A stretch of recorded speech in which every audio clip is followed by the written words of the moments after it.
मनसे आणि ठाकरेंच्या सेनेमध्ये जागा वाटपाच्या चर्चेला सुरुवात. अद्याप सूत्र ठरलं नाही. मात्र मनसेला 70च्या जवळपास जागा देण्याची ठाकरे सेनेची तयारी.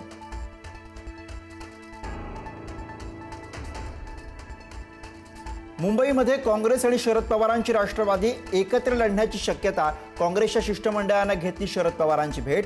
आम्ही कायदा हातात घेणाऱ्या लोकांसोबत जाऊ शकत नाही. मनसे सोबत जाण्यास वर्षा गायकवाडांचा विरोध.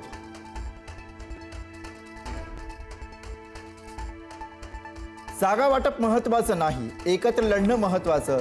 मनसे सोबतच्या युतीबाबत अंबादास दानवेंचं वक्तव्य. तर पळवापळवीमध्ये भाजप आणि शिंदे दोघेही सारखेच. दानवेंचा सत्ताधाऱ्यांवर घणाघात. सिंचन घोटाळ्यात जो पॅटर्न राबवला तोच पॅटर्न मुंडवा जमीन घोटाळ्यात राबवलाय. पार्थ पवारांचं टॉवर लोकेशन काढा, मोठा उलगडा होईल. अंजली दमानी यांची मागणी. मुंडवा जमीन घोटाळा प्रकरणी राजेंद्र मोठे अहवालात पार्थ पवारांवर कुठलाही ठपका ठेवलेला नाही. शीतल तेजवानी आणि दिग्विजय पाटील यांच्यात व्यवहार झाल्यानं त्यांच्यावर मात्र ठपका. पार्थ पवारांना क्लीन चिट दिल्याची चर्चा.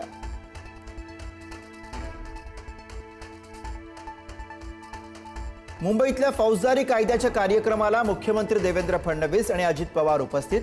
एकनाथ शिंदेंची मात्र अनुपस्थिती. भाजप शिवसेनेमधील वादानंतर एकत्र येणं टाळल्याच्या चर्चा.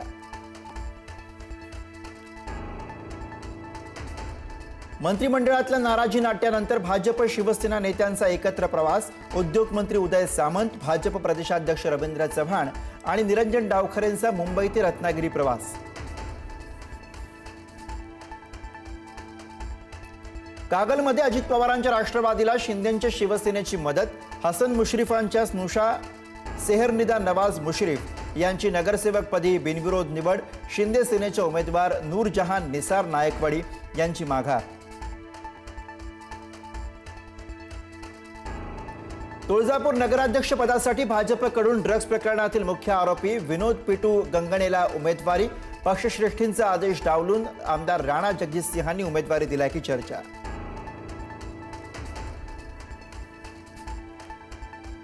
स्थानिक स्वराज्य संस्थांच्या निवडणुकीमध्ये मुख्यमंत्री प्रचारासाठी मैदानात उतरणार. मुख्यमंत्री उद्यापासून ते 30 नोव्हेंबरपर्यंत प्रचार सभा घेणार.